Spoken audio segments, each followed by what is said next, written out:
Boom! Jake Paul kembali bikin geger dunia tinju. Tapi kali ini, dia nggak main-main. Lawan yang ditantangnya adalah monster kelas berat, Anthony Joshua. Gila! Berani!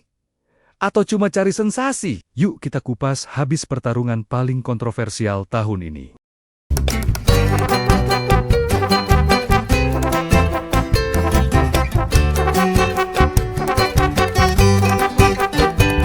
Dunia tinju bakal makin heboh. Ya, sebuah mega pertarungan yang sebelumnya dianggap mustahil, kini semakin mendekati kenyataan. Menurut kabar terbaru, telah muncul mengenai potensi bentrokan antara Anthony Joshua versus Jake Paul. Nah, jika terwujud, duel ini dipastikan akan mengguncang dunia olahraga. Melejitnya kepercayaan diri Jake Paul.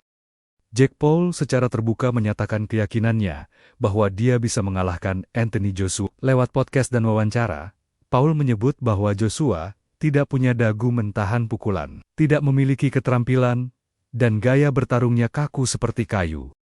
Di sisi lain, Joshua disebut-sebut Paul sebagai Span Force, masa kebesaran yang dianggap sudah lewat. Pertemuan dan rencana untuk jadwal pertarungan. Paul dan Joshua konon berbincang via telepon sekitar 10 menit, membahas kemungkinan bertarung pada 2026. Kesepakatan verbal yang masih menunggu konfirmasi resmi. Paul menegaskan, "Saya pikir dagu Joshua sudah habis, terutama jika dia bertarung sekali atau 2 kali lagi sebelum akhir 2026. Dukungan dari figur tinju terkemuka, Tyson Fury menyebut Joshua sebagai Span Force, dan bahkan menyatakan kesediaannya bertaruh 1 juta sterlin jika Paul menang. Juara dunia Rally Romero, WBA kelas welter juga menyuarakan keyakinannya bahwa Paul bisa meng-KO Joshua. Meski banyak yang mempertanyakan logika gaya ini karena perbedaan berat badan dan kekuatan, statistik, dan latar belakang karier. Jake Paul saat ini memiliki rekor 12-1. Terakhir menang atas Julio Cesar Chavez Jr.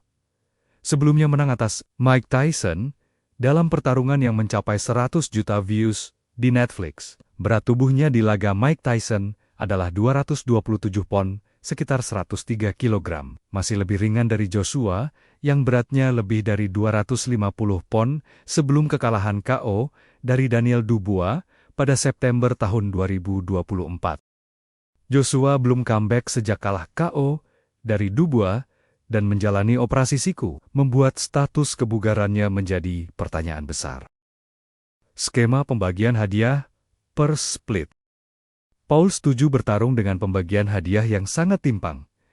Joshua 99%, Paul hanya 1%. Angka ini jauh di bawah apa yang pernah Paul terima. Misalnya, sekitar $40 juta dari pertarungan melawan Mike Tyson. Al-Alsih menyatakan bahwa persetujuan Paul terhadap ketentuan ekstrem ini mencerminkan keseriusannya untuk diakui di dunia tinju profesional. Eddie Hearn, promotor Joshua, mengatakan bahwa Joshua saat ini fokus terhadap pertarungan melawan Tyson Fury. Jika itu tidak terlaksana, ada ruang untuk laga kontra Paul sebagai persiapan di 2026. Perkiraan jadwal dan tahun. Al-Alsih berniat menghadirkan pertarungan ini sebagai tune-up fight untuk Joshua menjelang duel besar melawan Tyson Fury yang direncanakan pada akhir 2026. Namun, jika Fury batal karena kontrak atau kesibukan syuting musim kedua atau ketiga dokumenternya, laga melawan Paul bisa direalisasikan lebih cepat.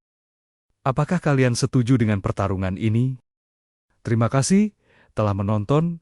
Sampai jumpa di video selanjutnya.